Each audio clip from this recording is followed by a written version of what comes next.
I'm aware that unironically saying that Cyberpunk 2077 is a masterpiece is going to make a lot of people doubt my sanity.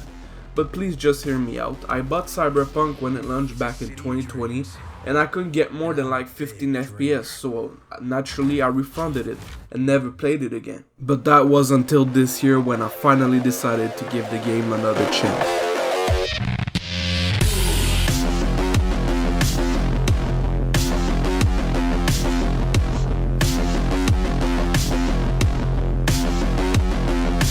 When it comes to bugs, Cyberpunk is a fucking meme. In my playthrough I got only a couple of bugs here and there, but I know that even in 2023, for some people the game is a fucking buggy mess. So before I start glazing the game and try to convince you it's the best game ever made, I just want to address the elephant in the room. You know, it's simple. If you don't got a next gen console or a high-end PC, you're probably going to hate Cyberpunk. So if you're on old gen consoles, just save your money and don't play it. Like, honestly, that's the best advice I can give. So anyways, the story of the game is simple. Your head got fucked up by inserting a chip in it, and now that chip is killing you slowly. Oh, and also Keanu lives in your head. Wake the fuck up, samurai. And yeah, basically the whole game is based around finding someone who can remove that chip and effectively save your life. But the thing that makes Cyberpunk's story interesting is the people you meet along the way. One thing the game does extremely well is making you feel like the people in the game are real, and they all got like their own goals, their own life, and some of them only help you because they get something out of it. Nobody is truly good nor bad. Johnny Silverhand is a fucking badass, but he's also kind of a piece of shit. He will do literally anything to make Arasaka fall, even if that means involving innocent people. So that makes the game way more interesting that you don't, only got good guys that do good things because they're good. Like, some people have their own goal in mind and they only help you because you can help them achieve their goal.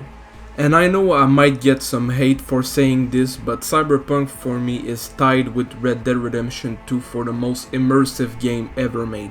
And although I'm biased because I'm a fiend for the Cyberpunk universe, I think that anyone who finished the game can at least somewhat agree with that statement. A game that is able to make you feel like you're 100% in this world is a very, very special game. And there's a reason why the game runs like shit. The world is flat out beautiful, from the claustrophobic city packed with buildings to the poor, dry and abandoned desert surrounding the mega city. Every place looks believable and stunning.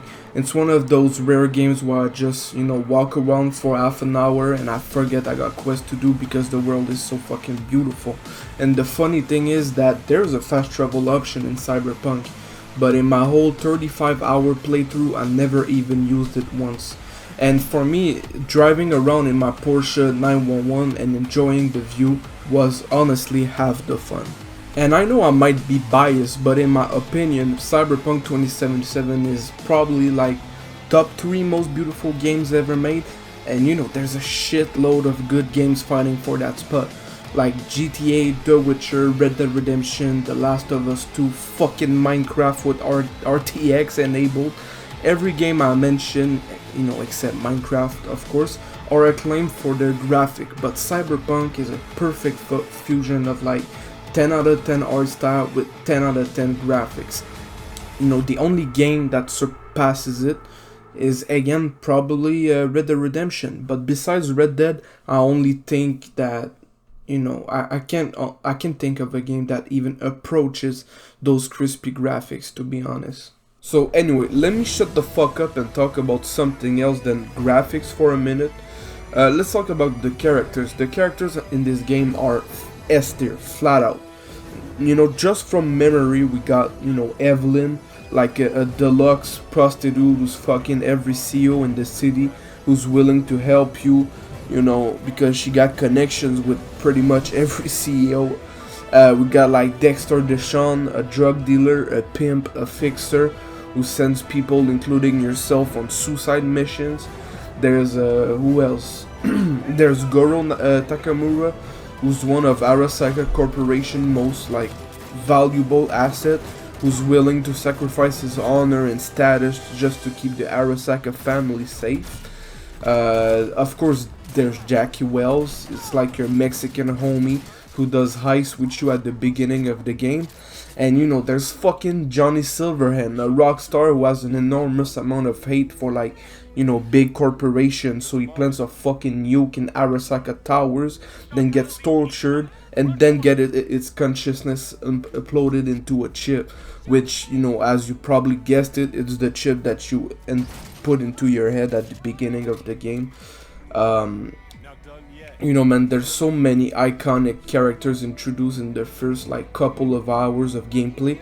It puts, like, to shame 80% of other games pretty much ever made. Plus, you know, the lore around the game is crazy good too. You know, there's a Netflix show that's basically a prequel to the Cyberpunk story, and it's deadass like the greatest show I've watched this year. You know, shit was so emotionally charged, I felt sad for like 3 days after watching it.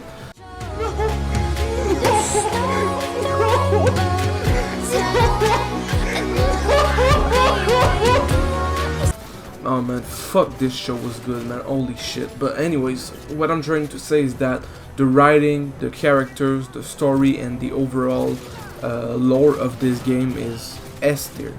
And that's why I'm a bit confused when people, like, most people, as a matter of fact, still run a hate train on Cyberpunk 3 years after launch, like, completely disregarding the fact that, you know, the game is stable now and is arguably a masterpiece.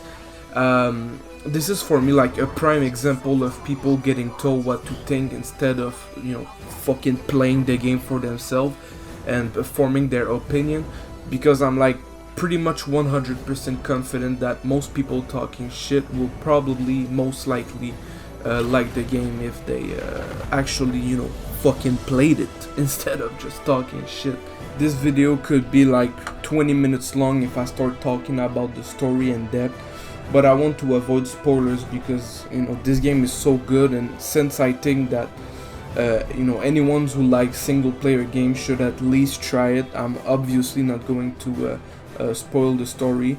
So yeah, Cyberpunk is a fucking masterpiece. Hate me, sue me, and if this video gets any form of visibility, I'm probably going to get, you know, memed on, but it's all good. I stand by my points. And before I end the video, I just want to do a little shameless plug for my stuff. I made a YouTube channel with one of my homies I produce with. We make beats and remakes, and all of our beats are free to use if you need them for any of your project, or even if you want to rap on it. It ain't going to get, you know, striked or anything. Everything is copyright free. And finally, I got a Fiverr page. If you ever want a custom beat, just hit me up. I got like the cheapest plans on the site, starting at only $5. Again, copyright free, obviously. So yeah, man, check that out if you're interested. Both links will be in the description below. And yeah, man, that's why Cyberpunk is gaming's most hated masterpiece. And yeah, like, subscribe, whatever, and I'm out.